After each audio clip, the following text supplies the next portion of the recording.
enggak gitu loh. Teori kita atau pembahasan kita adalah tentang foton. Nah, nanti kalau kalian fisika atau jurusan fisika atau lain yang mungkin jurusan mesin atau elektro, kamu akan berhubungan dengan ini. Kalau kamu ingin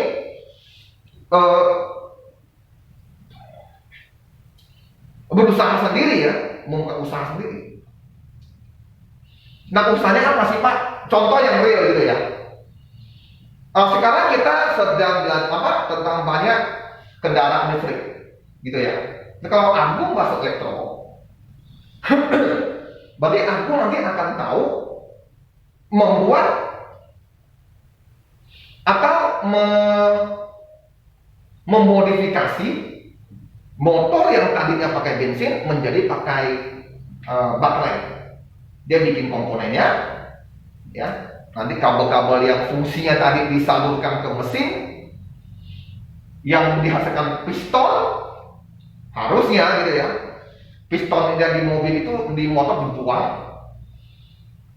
Nah, diganti dengan alat gerak yang lain, yang menggunakan magnet, gitu, yang menggunakan magnet. Jadi memodifikasi atau memperbaiki motor-motor yang menggunakan elektrik, yang sudah menggunakan listrik. Itu mainan kecilnya.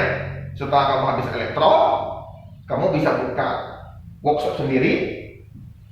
Mungkin termasuk bengkel mobil yang menggunakan baterai. Nah, itu untuk tingkat rendahnya ya. Di Yogyakarta sedang banyak untung. Ya, banyak sekali nih sudah mulai, karena Jogja itu termasuk kota yang pelajarnya paling kreatif. Nah, untuk tingkat yang lebih tinggi, kalau Agung misalnya elektro, dia mau tingkat lebih tinggi, oke, saya mau ke jurusan namanya energi, efisiensi energi, khususnya energi matahari. Nah, Agung mau nggak mau belajar ini. Bahannya apa, hitungnya bagaimana, Pak ngerti. Kemarin saya pernah ngomong, UGM sudah membuat baterai atom. Nah, dia menggunakan unsur yang tidak terlalu radioaktif.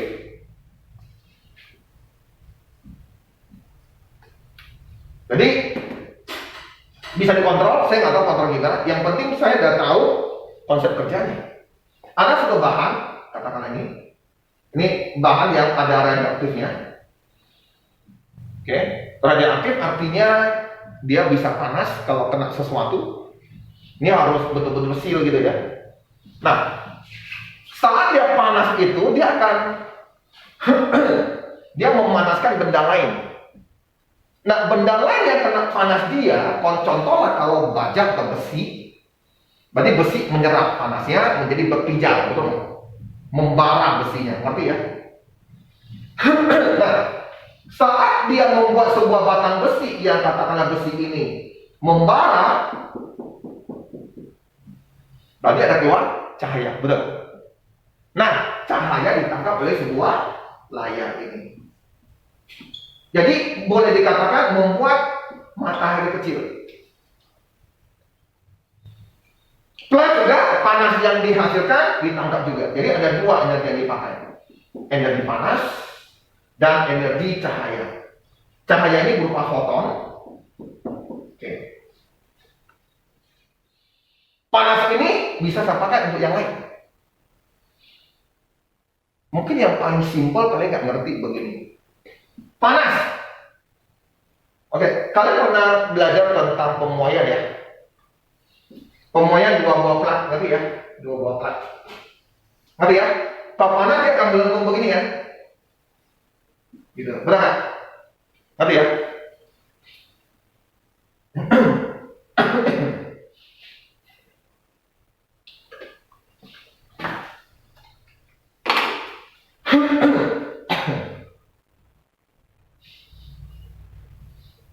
Kalau ini saya anggap udah panas, dia akan, misalnya awalnya konsep ya, kalian harus tahu konsep kerja. Oke, saya anggap ini ada tali gitu. Oke, tali. Ini ada gulungan gitu. oke, gulungan, terus saya kasih per. Pada saat dia nanti panas, ini bengkok sehingga nanti ini ketarik gitunya, talinya bisa ketarik, nanti ketarik. Jadi karena sini ada per, dia mau kembali ke semula.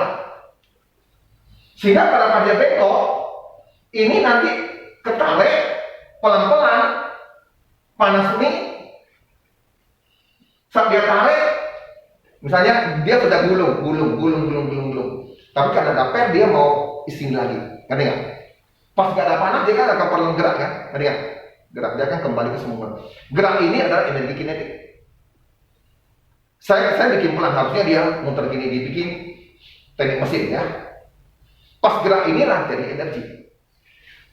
Itu penggunaan panasnya. Sedangkan yang ini menggunakan foton. Jadi dua energi dipakai. Mereka namakan baterai nuklir. Besarnya kurang lebih gini. Baterai nuklir. Tidak perlu dicas sampai 100 tahun. Energi yang dikeluarkan ada yang 3.000, ada yang 8.000 watt. Nah ini mengapa sudah bisa dibuat seperti ini? Karena efisiensi yang foton ini, materialnya ini sudah ada, sudah berkembang jauh dibandingkan tahun 80-an. Kalau dulu ininya jelek gitu, nangkap panasnya kan, nangkap cahayanya jelek gitu, konversinya jelek. Seiringnya waktu ini bisa ada, panas juga bisa ada. Ini bahannya banyak. Oke. Nah ini yang kita ngomong energi. Dan ini mungkin akan menjadi sumber energi tak terbatas nanti. Oke, saya rasa ini. Oke, kita mulai.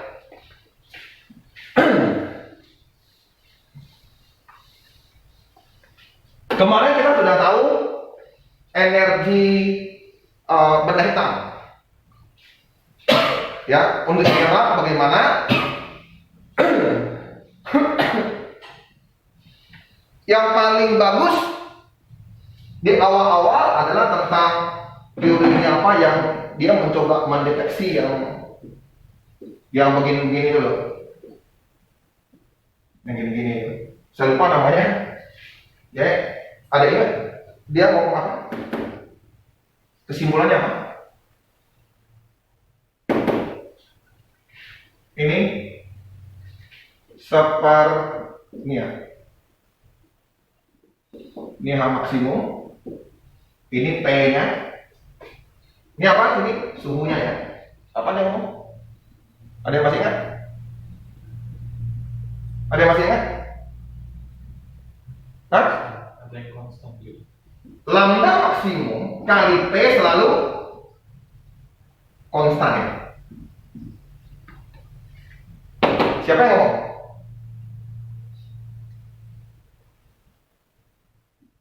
Kalian punya bayangan seperti ini sehingga kamu tahu bisa seperlambda ada lambda ya, saya lupa.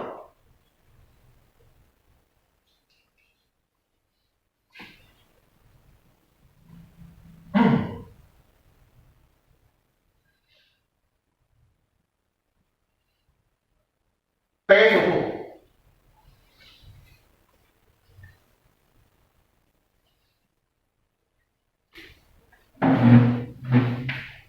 Oke.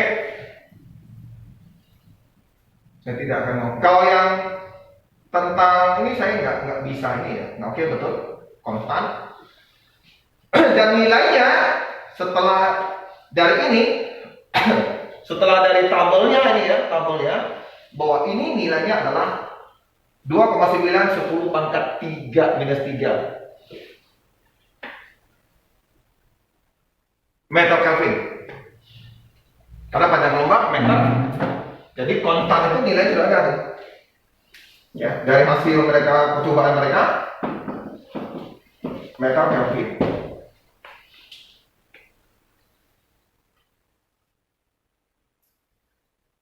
Oke, saya lanjut. Ini yang pertama. Kalau benda hitam penyerapan rumusnya eta. ya kan? Yaitu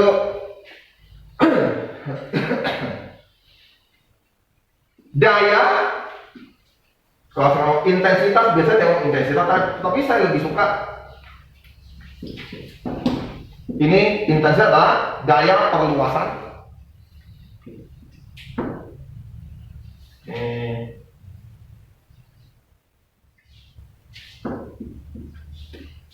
Angka 4 ya.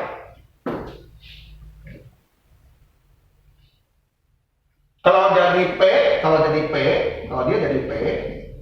P sama dengan eta. Saya terus ngomong gini ya. Nah, ini satu rumus yang harus kalian ingat.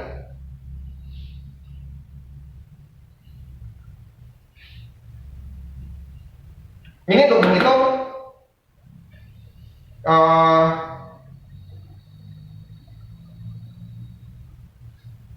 berapa kekuatan matahari kalau kita sampai, misalnya kita di Mars lebih jauh dari matahari, lebih jauh dari bumi ke matahari. Berapa ya sinar yang sampai ke kekuatan sinar? Ini intensitas kekuatan cahaya.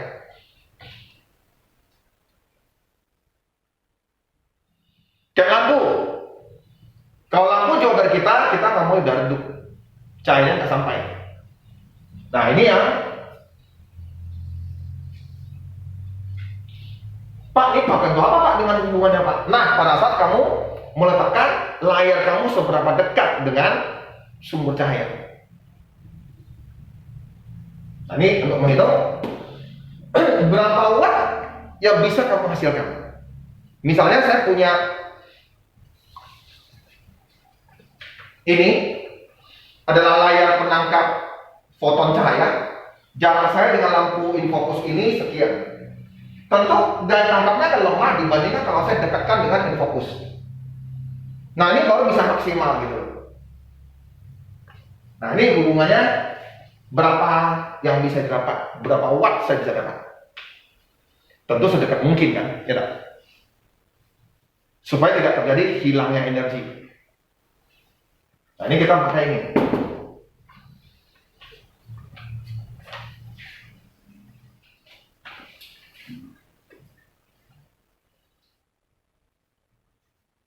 Di soal kita disuruh mencari berapa intensitas yang dirasakan di planet Merkurius yang jaraknya sekian. Jadi ini satu rumusnya. Jadi saya nggak perlu ngomong lagi karena kemarin udah kita cek.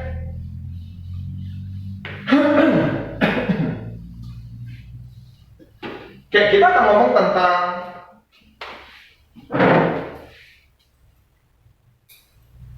ini radiasi benda hitam. Ini kemarin kita belajar dari sini ya. Soalnya kita disuruh mencari ini.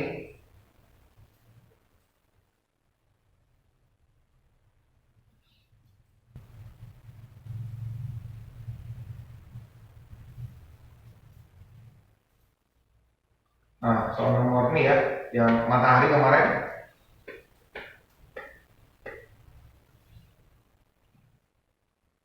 Bertanya, anggap matahari sebagai benda hitam. Apa maksudnya? Jadi dianggap matahari itu adalah sebuah benda hitam yang sudah menyerap energi total. Ngerti? Anggap gini, dianggap matahari itu adalah sebuah benda hitam. Di mana dulu benda hitam ini sudah dapat energi. Ngerti nggak? Ngerti nggak sama ngomong? Oke, kalau anggap matahari itu benda hitam, dulu ada sebuah bintang yang lain menyinari dia nyerap semua energi. Ngerti nggak?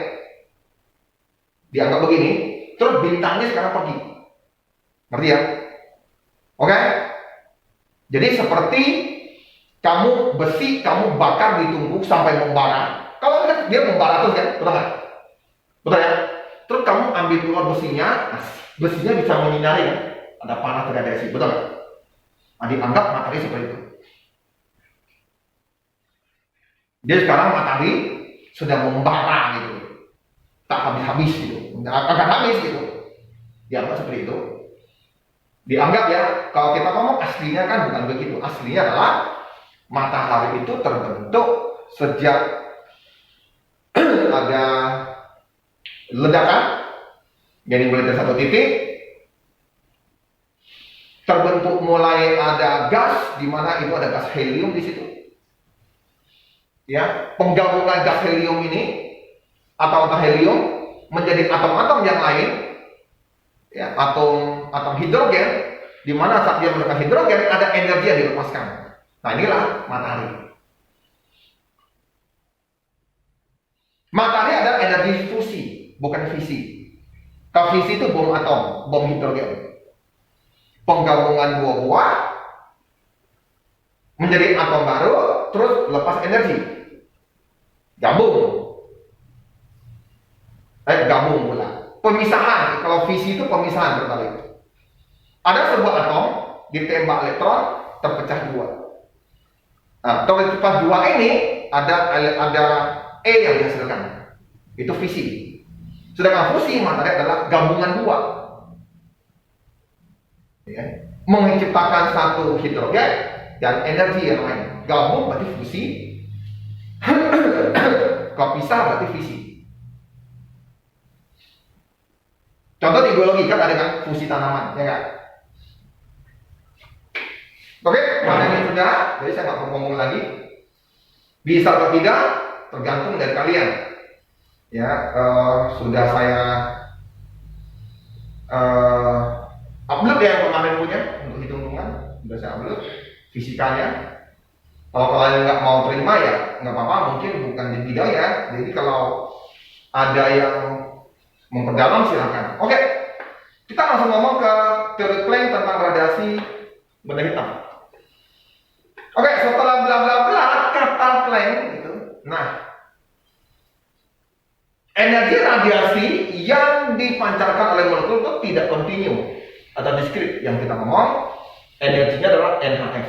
Ingat, energi cahaya yang dipantulkan itu energinya adalah NHF. N itu berapa banyak fotonnya. Kalau satu biji ya berarti HF saja. Oke.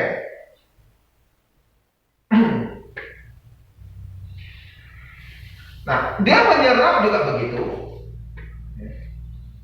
Di sini coba lihat nih, radiasi yang dipancarkan oleh getaran molekul yang tidak kontinu dipancarkan oleh getaran, karena getaran molekul, tapi dalam bentuk pakai diskrit, foton. Oke, berarti energi adalah HF. Ini kuantum Planck, F-nya frekuensinya. Ini menurut Planck seperti itu. Oke, kedua, molekul yang menyerap, dia mau menyerap ataupun memancarkan juga yang foton bentuknya. Yang pertama dia ngomong tentang mengapa bisa ada pancaran. Jadi energi yang dipancarkan karena gerakan molekul itu, gerakan molekul atau atom-atomnya itu adalah diskrit. Radiasi yang dipancarkan. Nih, kalau yang kedua, molekul memancarkan menyerap dalam bentuk foton juga, dalam bentuk yang tidak kontinu, yang kita ngomong foton. Gitu ya. Karena loncatan-loncatannya ya. Nah, cukup sampai itu. Nah, kita lanjut. Ditanya, ada sebuah lampu natrium. Ya, kalau kita ngomong lampu natrium itu apa? Maksudnya lampu ini bukan lampu neon, lampu yang lama. Kawatnya itu adalah kawat natrium 20 watt. Ya, yang ininya kawatnya maksudnya lampu yang gini lah. Ya, yang gini-gini itu. Nah, ininya itu. Nah, ininya adalah natrium. Ya, kawatnya itu kalau kita wolframnya itu, kawat wolframnya itu natrium. 20 watt. Memancarkan warna kuning seperti itu. Nah, ditanya, berapa yang banyak foton yang dipancarkan setiap sekon? Berapa banyak foton? Karena kita kalau kita mau menangkap energi yang dikeluarkannya, kita tahu berapa fotonnya, baru saya bisa hitung gitu. Baru bisa saya hitung. Jadi dia mau dulu energi dulu. Energi di IPA kita banyak belajar. Ya, yang pertama ini dari ini, berarti mengapa dia bisa memecahkan ini? Energi adalah kekal, berarti ada energi yang dari listrik diubah ke bentuk foton. Energi foton apa tadi? Nah, kalau energi dari foton apa? HF, betul kan? Nah, energi listrik apa? WV kita dulu ngomong. Ini adalah PT, betul kan?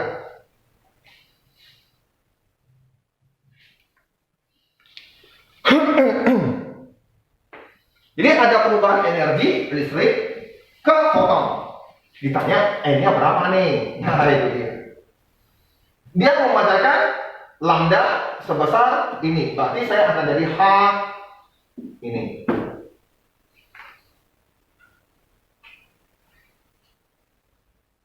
Oke, kalau kita nggak ngerti gini aja deh. Panjangnya apa? Panjang kelompok? Kecepatan? Halo, panjang kelompok apa? Oke. Kecepatan ini apa? Panjang kelompok per T. Jadi kalau gitu, ini jadi HF, betul ya? Jadi ini jadi HF, ini kecepatan. Oke? Berarti F dari apa? Jadi kalau gitu, F itu adalah C per ini, gitu ya, betul. Karena ini kecepatan cahaya. Sudah ya? Oke, berarti ini akan menjadi H C per ini N. Oke, kita tahu 20 watt. Berarti yang ditanya adalah setiap 1 sekon. Berarti ininya kita anggap T-nya 1. Berarti nanti PT sama dengan HC lambda N. Nah, ini tanya N-nya. Ini 1 detik, 40 watt. Berarti 20 watt kali 1. Konstanta Plancknya saya nggak tahu. Panjangnya dimasukin aja. 589 nano. Nano tuh berapa ya?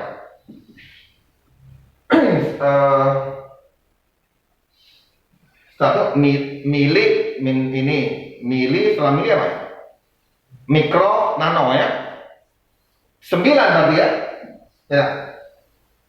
Mili mikro nano. Mili min 3. Mikro min 6. Nano min 9.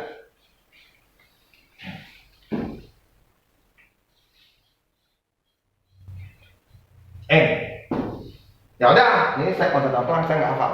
Jadi tinggal kalian. Ini kali ya. Nah, sekian foton.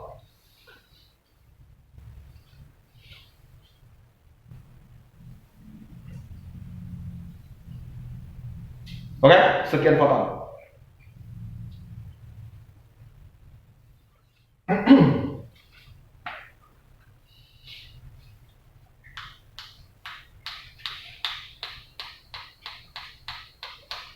Ya, tinggal kalian ini kan. Nah, sebaliknya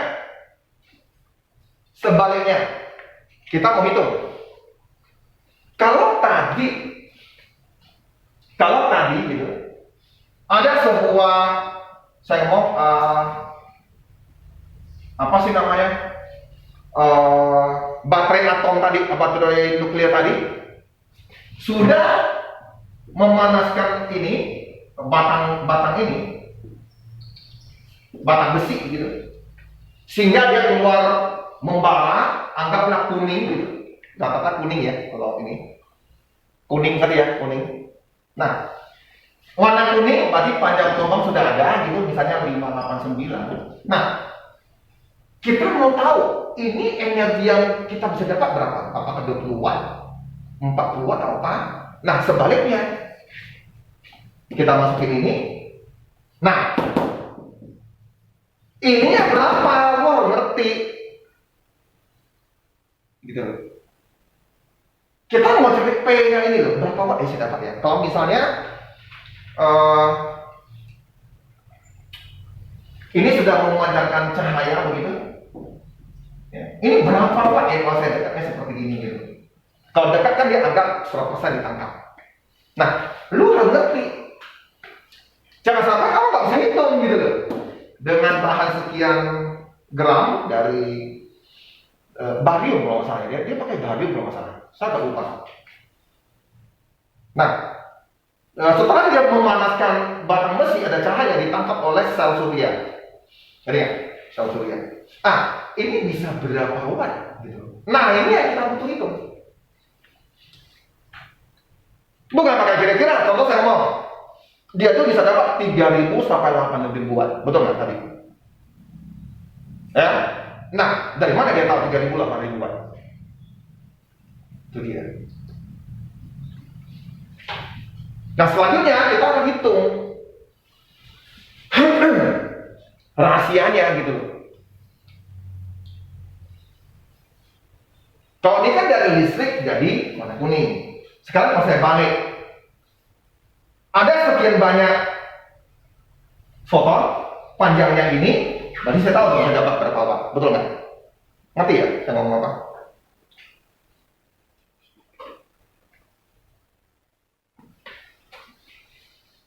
Jadi akan salah kalau misalnya fluorin.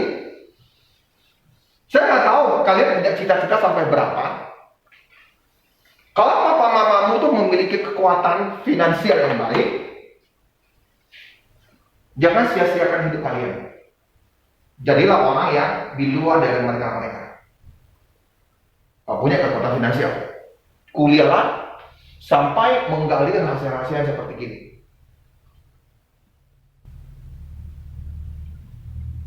Kalau kalian misalnya bisa berhasil membuat baterai yang seperti itu, tolong kasih Pak Rian satu ya.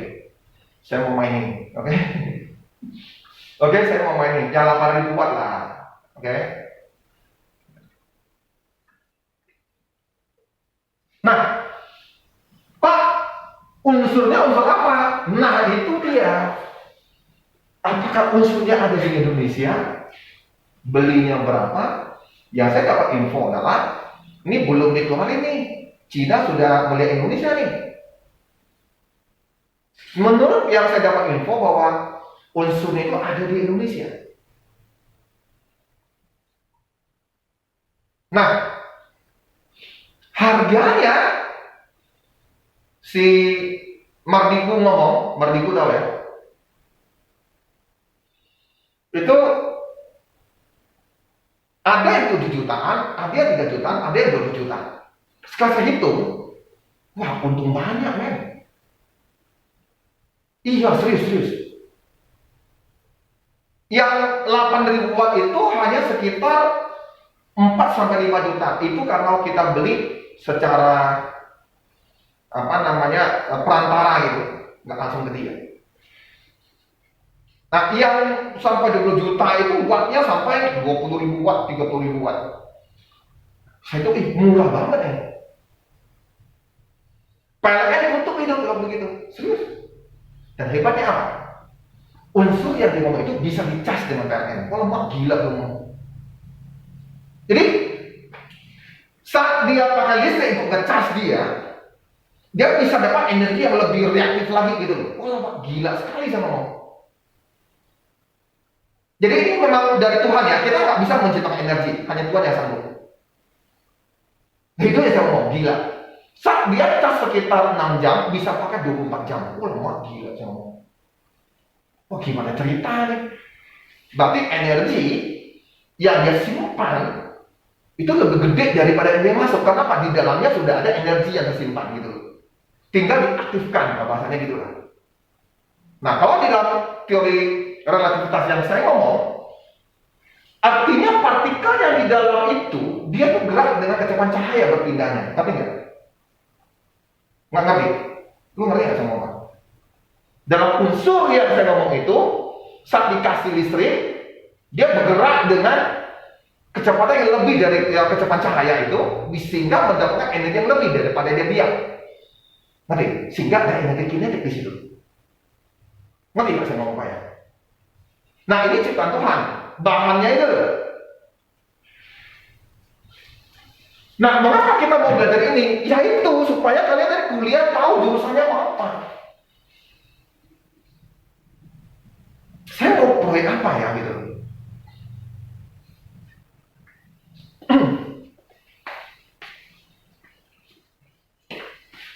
Ya nanti kita akan lihat bagaimana ya mencari energi yang bisa dipancarkan suatu benda gitu. Nah ini betul ya. Oke, nah ini dia. Fotonya sebanyak itu. Yang saya belum dapat adalah kalau sekian foton, katakan fotonnya itu adalah yang warna kuning, berarti kita tahu itu berarti dapat 20 watt. Ngerti nggak? Ngerti ya? Berarti kalau saya ada foton yang sebanyak itu, hampir 6 kali 10 pangkat 19 foton dengan warna yang kuning, kan kuning ya, tadi kamu kuning ya. Nah, saya bisa dapat seolah membuat lampu yang 20 watt. Kalau saya balik gitu ngomongnya. Nah, ini yang kalian ngerti. Jangan sampai kuliah itu kuliah kosongan.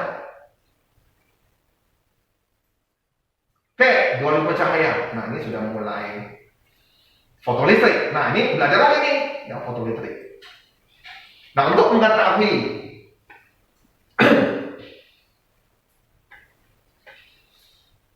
saya sambung ya. Kalau kemarin fotolistrik kan kalian sudah paham lagi. Oke ya. Oke. Fotolistrik yang kayak gini ya. Oke. Ini elektron ya. Saya mau seharusnya ini saya bikin begini.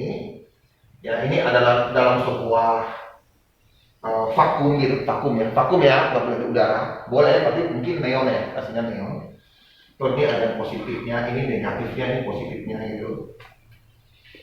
Ini elektron saya nggak usah tulis besar-besar, saya kecil aja elektronnya. Ini saya hapus ya, ada elektron gedenya kayak bola gitu. Oke, kan lucu banget. Nah, ini dikasih cahaya, nanti bisa membuat ada elektron yang loncat ke sini. Oke? Jadi elektronnya itu akan loncat ke sini, ke positif. Nah, Pak, ini untuk apa sih Pak?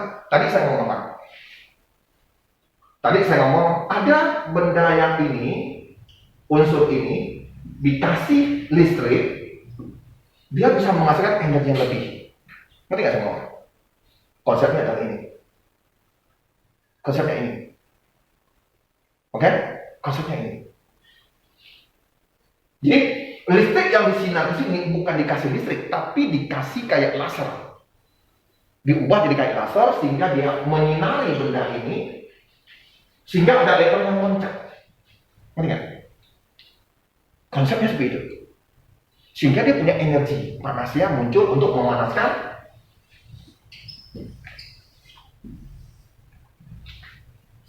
Saya sambung nih, harusnya itu enggak. Harusnya nanti ada elektron-elektron banyak sekali, elektron-elektron yang loncat ke sini gitu. Sini ininya positif, ininya nanti yang negatif. Di sinar loncat. Loncatan ini kita ngomong foton. Saat E ada, foton ada.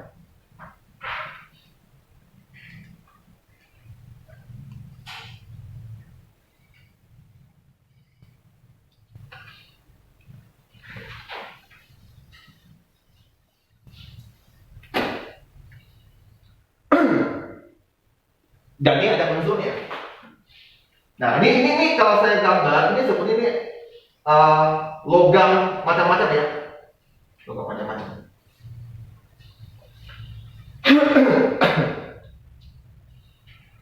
Bisa timah, bisa tembaga, dicoba gitu, ngerti nggak? Makanya unsur-unsur lah. Gitu. Nah, dari fotolistrik ini dikatakan bahwa bla bla bla bla, saya nggak usah ngomong banyak lagi.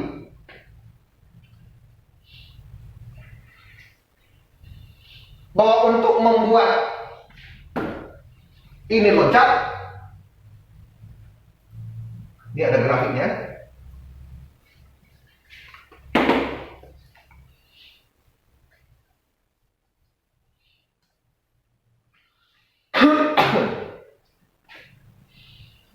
Awalnya begini, jangan nampak cuma begini aja.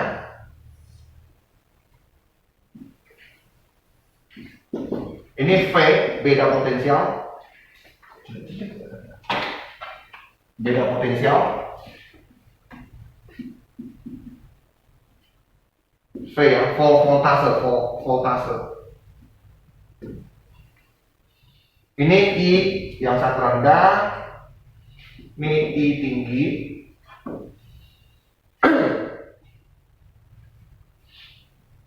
Nah, saat saya balik, saya sebetulnya nggak enak ngomong ini, mungkin kalian banyak yang nggak ngerti. Oke, kalian ikuti aja loh. Saat ini saya balik, ternyata tidak semua elektron yang tadi yang menggebu-gebu ke sana itu ada gitu. Enggak gitu. Jadi mendadak hanya ada beberapa biji elektron yang bisa loncat aja. Oh tadi itu, waduh gilakannya banyak betul. Setelah dibalik tegangannya positif negatif. Nah, sampai akhirnya voltase itu saya rendahkan lagi gitu. Saya rendahkan atau saya rendahkan gitu ya. Voltasenya saya rendahkan. Dia ada kontrol voltase gitu di bawah itu. Oke, direndahkan. Ternyata sampai satu titik terakhir, saya nggak usah ngomong ini dulu ya. Saya pakai ini dulu. Saya ngomong yang satu ini dulu. Saya ngomong yang ini dulu. Nah, ini dia percobaan dia gitu ya.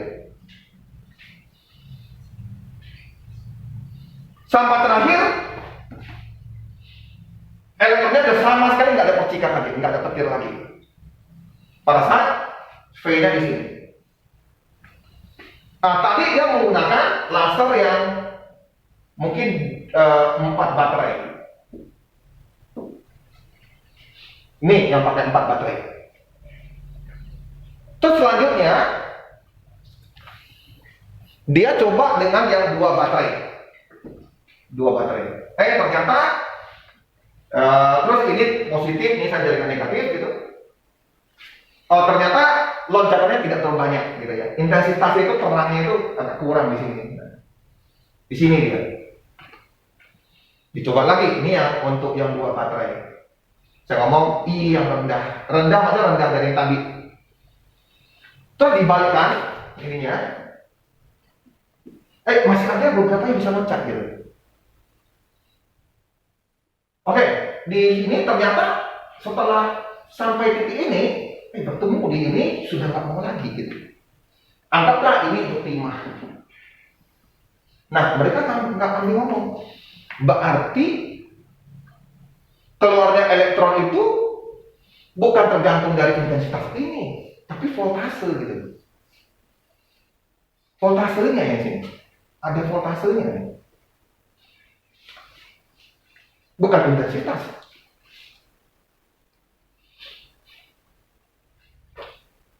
Nah, dianggaplah sebagai fenol.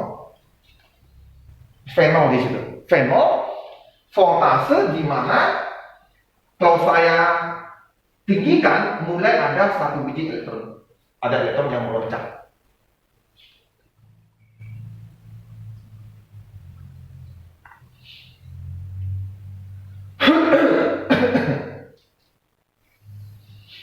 Kalau dibalik, tentu ini akan jadi negatif voltasenya. Jadi dia letak di sini, voltasenya dibalik.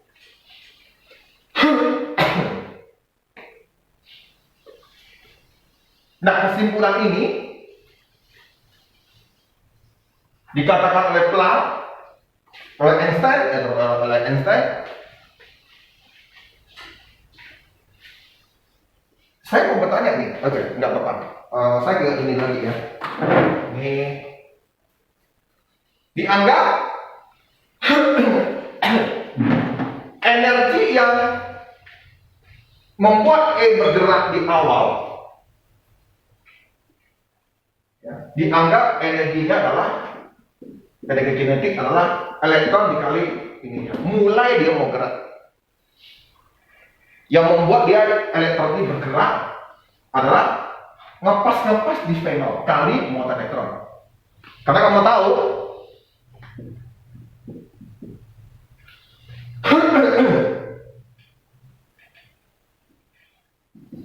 betul ya? Betul kan? Oke. Energi atau usaha kita begini, betul kan? Betul kan? Ini kan kick kan? Berarti wave it dong. Betul nggak? Nah, untuk energi listrik kita tahu seperti itu. Nah, karena dia bergerak, elektronnya ini, saya ngomong ada energi kinetik. Oke, Q ini adalah muatan elektron. Voltase, ini voltasenya. Jadi energi kinetik elektron yang bergerak adalah sebesar ini, muatan elektron kali dengan voltase. Ini untuk satu elektron ya, satu elektron. Berarti energi geraknya seperti itu.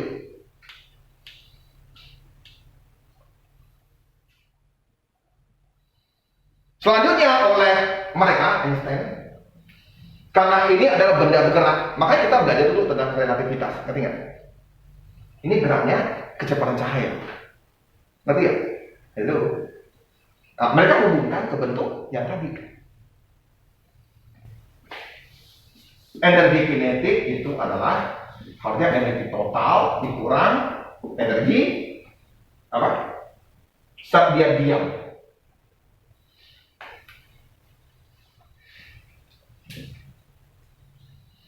Oke.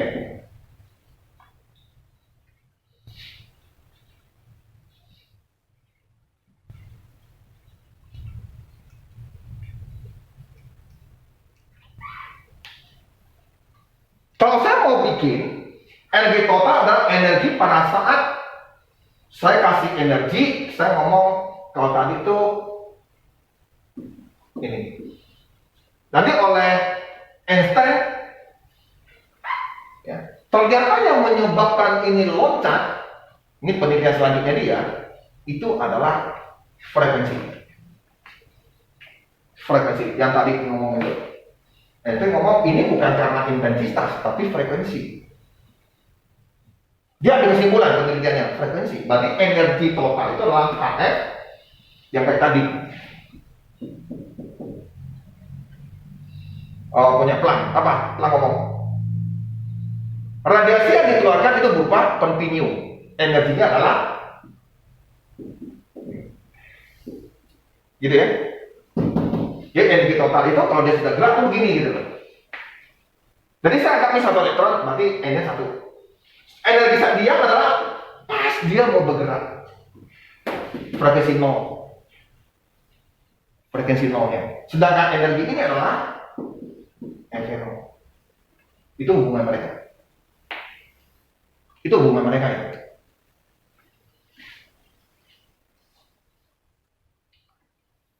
Nah, terhubunglah setelah ada hitungan dari si Einstein. Berarti ini yang kita belajar sebetulnya.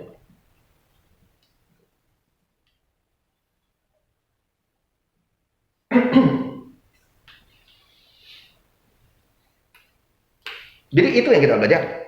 Jadi, oke, jadi saya ulangi, ini energinya yang paling penting. Ini oleh siapa? Saya lupa. Saya lupa ini siapa. Sebenarnya Kepton kalau saya. Kepton. Teori Kepton ya. Oh nggak salah. Hamburan namanya hamburan. Dikasih foton. Foton itu bisa berupa gelombang, bisa berupa partikel. Jadi dua sifat. Atau kita ngomong bukan foton. Cahaya itu ada sifat partikel, sifat gelombang.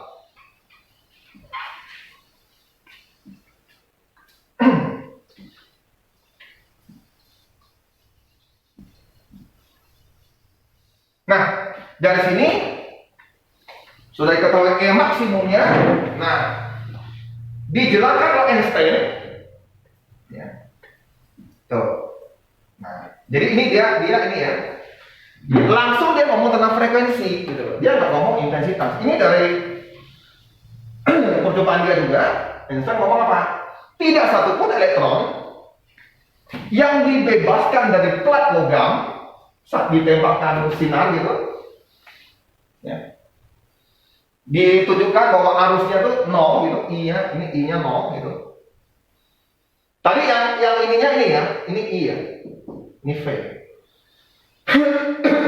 A ya, A. Ya. frekuensi cahaya yang dipakai lebih kecil dari frekuensi tertentu. Contoh natrium itu ini. Jadi kamu cahaya yang kamu tembak ke dia harus lebih dari ini, baru nanti dia bisa keluar.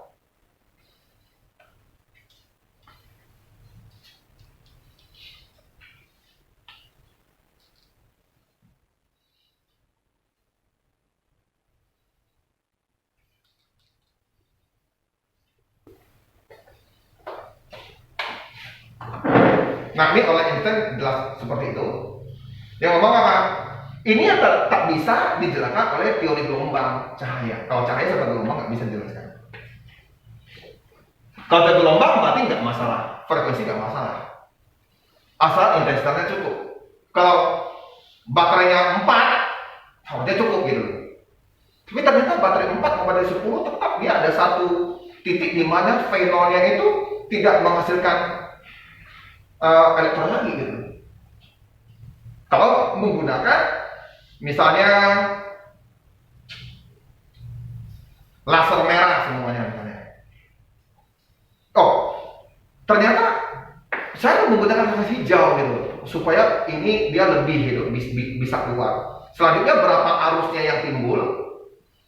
Tinggal saya kasih baterainya lebih banyak. Nanti lebih banyak arusnya timbul.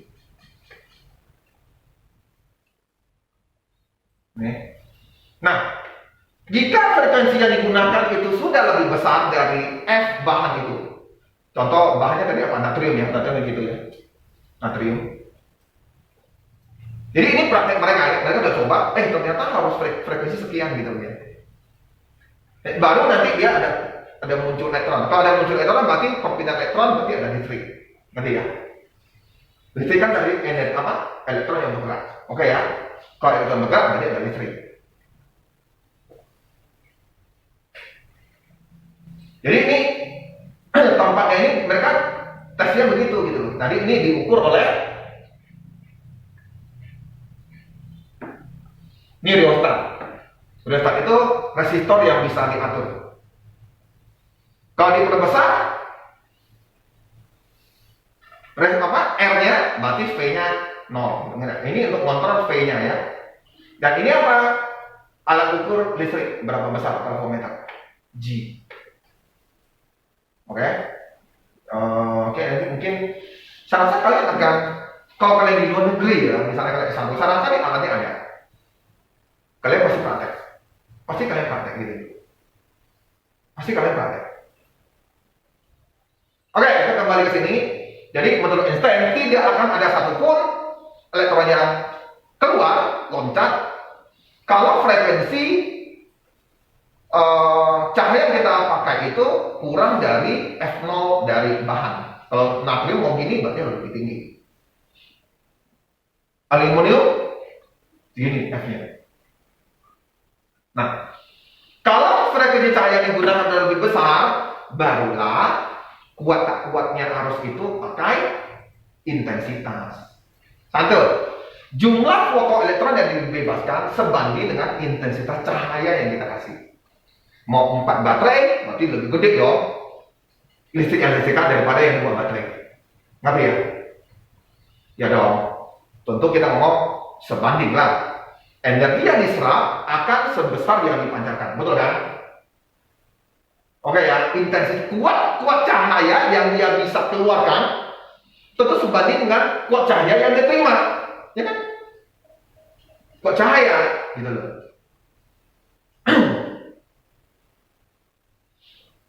Nah, yang kedua, jadi energi kinetiknya tidak tergantung pada intensitas, tapi tergantung pada frekuensi.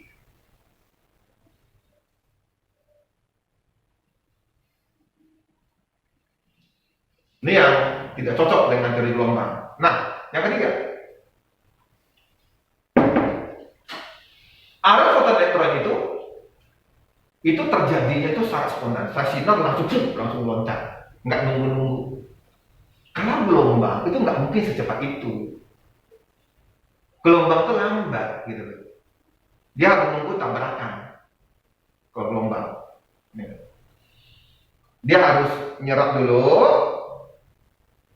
baru lepas gitu. Butuh waktu. Sedangkan Yang terjadi ini adalah selang waktunya sangat tipis, 1 nanosekund. Berarti ini terjadi tabrakan antar molekul.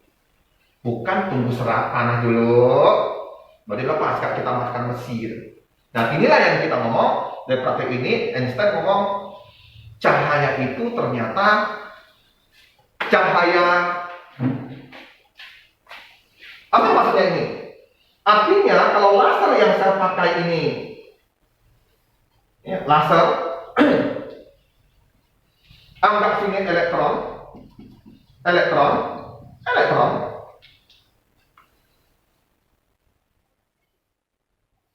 Udah? Seolah-olah laser ini ada sebuah bola biliar yang menubruk dia langsung. Ngerti nggak? Ditubruk, dia langsung lari sana, lari sini, lari sana, terpencar gitu. Nah, tapi waktu ini si Einstein hanya ngomong gitu. Tapi mengapa dia bisa terpencar sampai yang ke sini gitu? Nah, ini dijelaskan dengan efek Kapton. Kalau tadi kan kita bingung dong, misalnya ini ada sebuah plat yang seperti ini, kan? Terus ini ada penerimanya, kok elektronnya bisa ke sini sih gitu. Kan gitu kan? Padahal cahaya yang kita berikan ini gitu.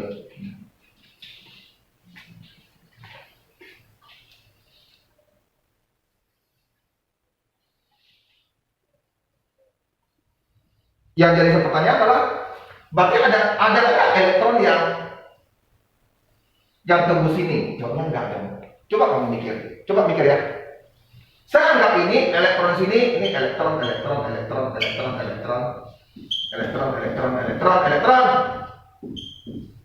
Oke, begini ya. Saya tembak dengan sebuah foton yang berupa partikel. Dia tabrak ini. Dia hanya sampai lapisan ini. Oke? Berarti ini tidak bergerak. Oke? Kalau kita tabrak, tentunya akan tabrak ini kan? Tentu dia akan terpantul dong ke sini, betul? Ngerti gak saya ngomong? Elektron yang ada di dalam sini kayak gini. Kalau ini bergerak kena, tentu dia akan ke sini.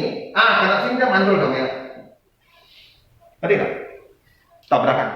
Momentum tau ya?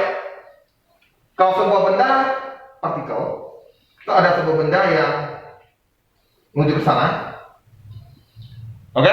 Menuju ke sana. Oke ya. Dan ini ada banyak gitu.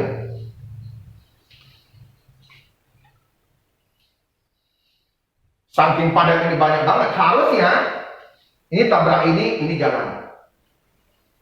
Oke? Nah, karena ini frekuensi yang diberikan ini tidak terlalu besar, ini besar banget, sehingga benda ini yang mantul. Karena ini masanya besar. Ini nggak ada masa. Mungkin ini masanya 4 kilo gitu. Ini ya. Ini 2 kilo gitu. Ya, momentum ini harusnya ini yang terus gitu. Itu kalau benda yang hanya beberapa, sini berjuta-juta, bertriliun-triliun di sini elektronnya. Jadi dia ini. Makanya dijelaskan lagi dengan teori Kapton.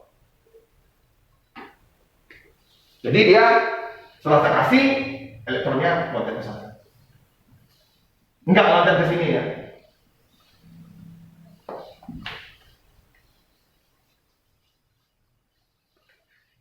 Jadi kejadian ini sangat cepat.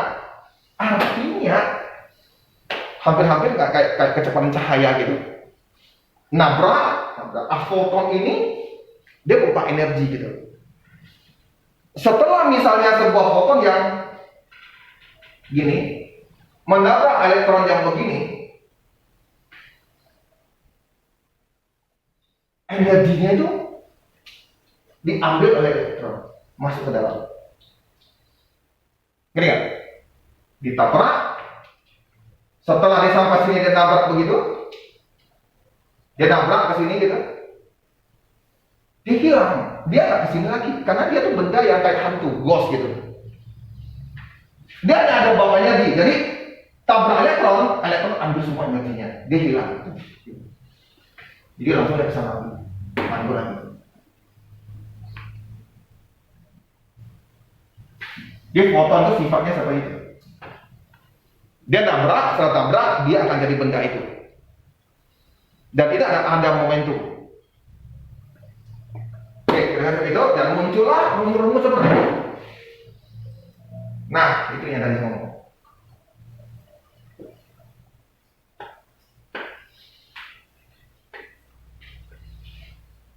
Jadi saya ngomong. Saya tadi ngomong E0. Jadi saya ngomong akan E0. Saya tidak akan ngomong W0 gitu, saya akan E0. Jadi saya ikuti yang kemarin. Jadi saya ngomong E0 ya, saya tidak ngomong W0.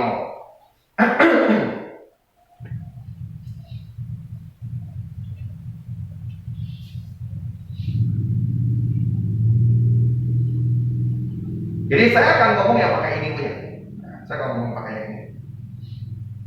Oke. Dan ini adalah HF. HF kalau ini apa? HF0.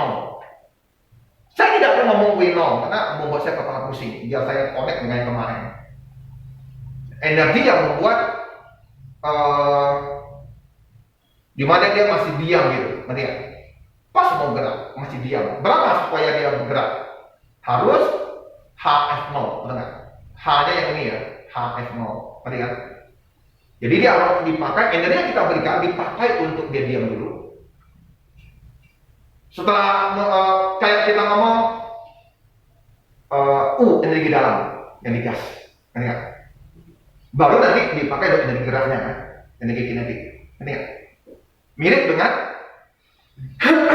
kinetik gas. Cuma ini adalah fisika kuantum. Jadi konsepnya masih sama. Nah, kalau yang kinetik gas apa? Gimana? Masih ingat? Hah? Kinetik gas. Kalau yang diberikan, kan gitu ya. Kalau misalkan ngomong kalau yang tidak diberikan, dipakai untuk energi dalam dan energi kinetik. Betul? Hah? Usaha. Ya, usaha kita ngomong energi kinetiknya ya, untuk gerak dia dorong ke atas kan. Untuk usaha. Jadi sama sebetulnya. Coba kalian di otak kalian ngomong pada ngerti ini dulu. Jadi saya tidak akan ngomong W0 gitu. Saya akan ngomong saat dia diam punya, yaitu HF0. Nah, jadi kalau misalnya kamu apa hubungannya dengan kecepatan Pak? Nah ini dia. Janganlah ya, saya tidak begitu hitung kecepatan. Nah, energi ini juga bisa kalau saya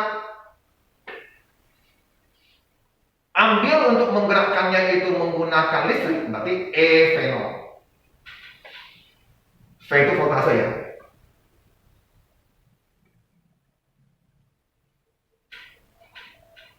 Jadi bisa EV0. Jadi ini sangat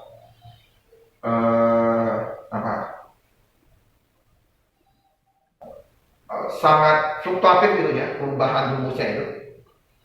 Kamu harus tahu semua nih, nanti ada rumusnya. Ini dijelaskan lagi oleh Einstein. Gitu ya. Ini gambarnya energi foton. Ini batasnya, ini bergeraknya, ini totalnya. Ini gambarnya seperti itulah. Jadi energi yang kita berikan itu dipakai energi kinetik dan HF0. Ini HF. Oke, ini mirip lah, masih mirip.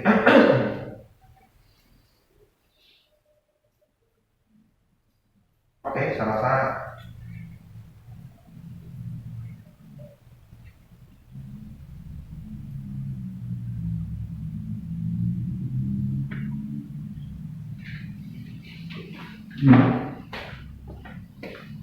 dan ini saya anggap terakhir ya kita. Jadi pokoknya mencari ini.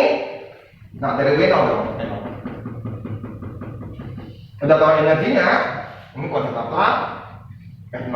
F itu kan ciri lambda, ya tak dapat lah lambdanya berapa. Saya menggunakan konsep relativitas karena ini bendanya sudah gerak dengan kecepatan cahaya, mendekati kecepatan cahaya. Makanya kita belajar dulu tuh ya, yang energi kinetik relativitas. Oke, kita coba lanjut. Oke, ada pertanyaan? Jadi, apa artinya soal ini? Artinya saya sudah memberikan laser yang energinya lebih dari W0. Udah lebih dari W0. Kalau ini kan W0-nya itu. W0-nya sekian gitu ya. Ya katakan kalau misalnya W0 ini 1 nih. Ya, W0 1. Energi yang saya berikan, yaitu energinya itu sudah 4. Gitu loh. Sudah 4. Kenapa? Kan kita mau tentang frekuensi. Berarti sisanya untuk kinetik. Jadi elektronnya sudah bisa keluar dari plug. Kira-kira yang ditanya apa? Apa sih? Potensial penghenti yang diperlukan untuk menghentikan arus foton kurang itu adalah, kalau saat ini saya sudah kasih ini, berapa potensial fenol yang saya butuhkan supaya dia bisa berhenti. Nah, pertanyaannya, Pak, ini untuk apa, Pak? Kalau saya ada rongsen nih, saya pakai rongsen nih. Saya tembak ini tuh, ini kan elektronnya datang, betul kan? Terpancar terus ya. Bagaimana kamu menghentikan proses rongsen ini? Nanti nggak saya ngomong. Menghentikan, misalnya saya masuk nih di rongsen. Bagaimana kamu menghentikan rongsen? Ngerti nggak? Menghentikan rongsen. Tentu saya voltasenya fenolnya aku tinggikan. Saya tinggikan supaya nanti akhirnya terblok. Elektronnya tak keluar lagi. Elektronnya tak keluar. Fenolnya aku naikin. Nah, gimana menaikkan fenolnya? Berapa fenol yang harus kita setel supaya rongsen tadi berhenti?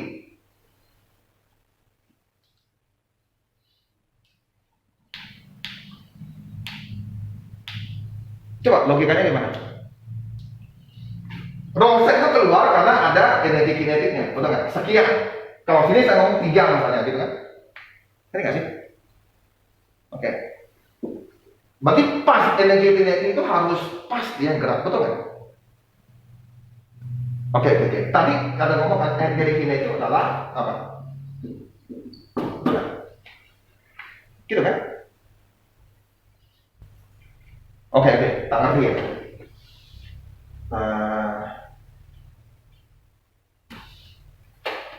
Yang ini.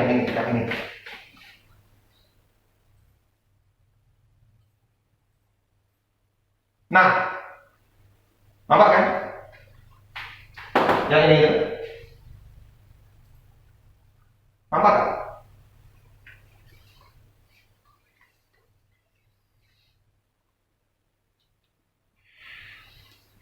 Nampak nggak? Berarti energi maksimum itu adalah elektron fenol. Ngerti? Berarti kalian hubungkan ke sini kan? Ngerti tak? Oke. Pada saat elektron yang sini mau loncat ke sini,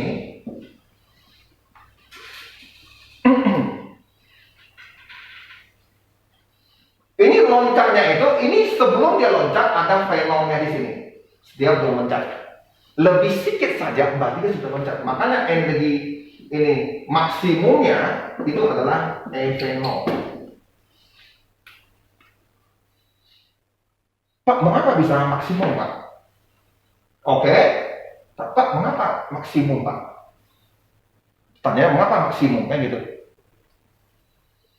Kamu anggap ini kamu ada kotak. Saya anggapnya ada sebuah F dorong. Oke ya? Oke. Kotaknya ini 2 kilo gitu. Ini 5 Newton gitu. Double. Kalau saya dorong terus, ada percepatan, betul nggak? Karena F sama dengan ma. Betul kan? Berarti nanti ada percepatan yang terjadi. F per massa. Kamu anggap ini foton.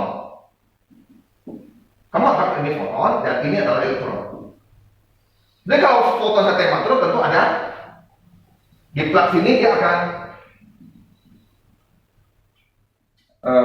didorong terus gitu.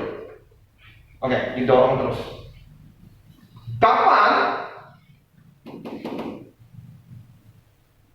Kapan dia ini bisa berhenti? Pada saat dia kena tabrak-tabrak itu kan artinya ada F-nya, momentum. Di sini ya. Ini elektron, elektron, elektron, elektron.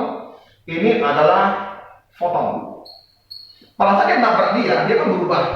Nabrak, ngerti ya? Nabrak ini ada F-nya. Tapi kalau ini saya anggap plugnya. Nah, pada saat kalau benda ini sudah mental keluar dari lapisan ini, berarti dia nggak ada tabrakan lagi, betul nggak? Nggak ada tabrakan berarti nggak ada F, ngerti? Oke, misalnya kamu dorong sampai sini kamu tidak dorong lagi. Nah, ditanya, sini berapa V-nya? V maksimumnya berapa? Tadi kan? Sampai sini kamu berhenti dorong. Oke? Nah, sama saat dia lepas dari ini berarti ada tabrakan, berarti ini adalah V maksimumnya yang dia capai. Kalau V maksimum berarti energi kinetik maksimum.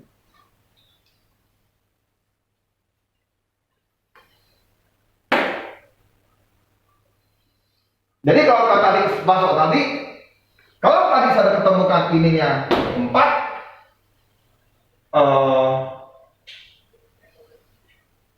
W0-nya 1 gitu, berarti energi yang dipakai ini 3.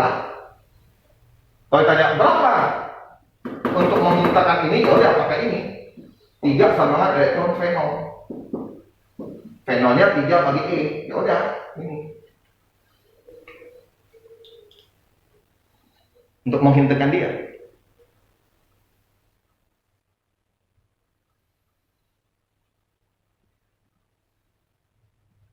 Jadi kalian harus punya cerita seperti itu, baru bisa ngerti gitu. Oke, rongseng sudah saya tembak tuh. Wah, dia tembak saya terus nih. Gitu. Pak, bukan artinya ini tinggal langsung saya matikan, berarti selesai Pak. Gitu. Lah, dalam elektronik mati hidup ini bisa timbul ketidakstabilan. Oke, ketidakstabilan. Jadi mereka dalam mesin itu dipasang untuk on off. Naikkan voltase aja, lebih gampang. Kenapa? Setelah rongseng sini mungkin rongseng yang lain kan, kepala mungkin.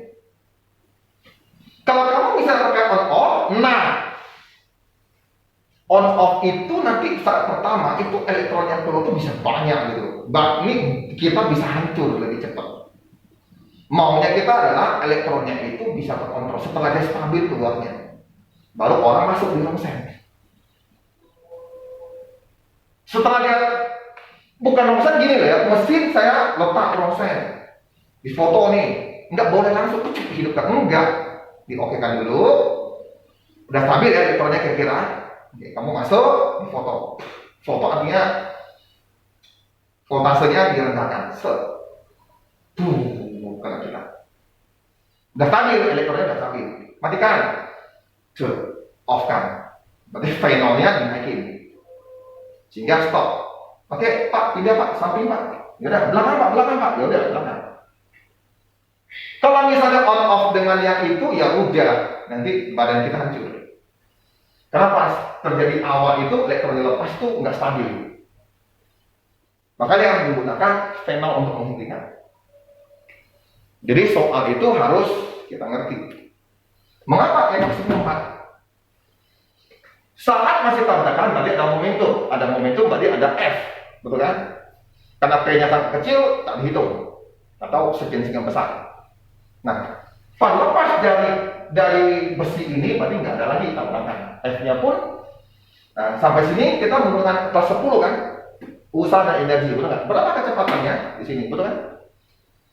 Ya kan? Berapa W sini, berapa jaraknya di sini, kita hitung. Berapa di sini V maksimumnya? Itu di kelas 10.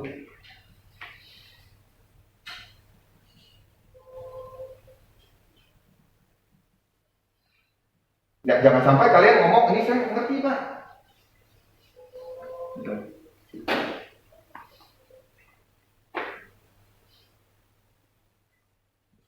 Makanya kita butuh yang namanya, ini apa? Misalnya 5 meter. Berarti usaha yang diberikan berapa? Berarti kan posisi A, posisi B memiliki energi yang sama, betul kan? Oke ya, misalnya sini A posisi A. Posisi A berarti energi apa? Energi potensial, energi kinetik, energi potensial, energi kinetik. Nah, ini posisi B ya. Potensial kalau misalnya saya dorong sini kan nggak ada potensial nol ya, ya nggak? Nah gitu. Nah setelah saya dorong, nah ini usaha di sini boleh saya anggap sebagai usaha. Usahakan perubahan energi kinetik, betul nggak? Nah gitu kan? Nah, berapa V maksimum di sini? Nah, usaha di sini adalah 5 dikali 5, 25. Energi potensial ini kan perubahan energi yang tadi berapa perubahannya? Jadi, oke. Kalau saya mau ngomong perubahan berarti energi kinetik di B kurang energi kinetik A.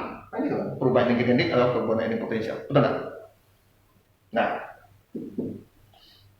gitu.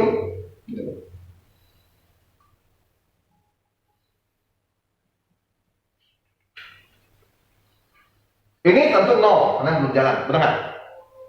Terus di sini berapa? Setengah mv kuadrat, betul nggak? Ini harusnya saya tulis 5 kali 5 ya. Nah ini harusnya masanya berapa ya? 2 ya. Ini 5. Ini masanya 2 V. Nah tinggalin lah, ya, dapatlah V. Kalian bisa dapat. Jangan sampai ini pun tak bisa gitu. Ini kelas 10 kan kemarin. Usaha dan energi.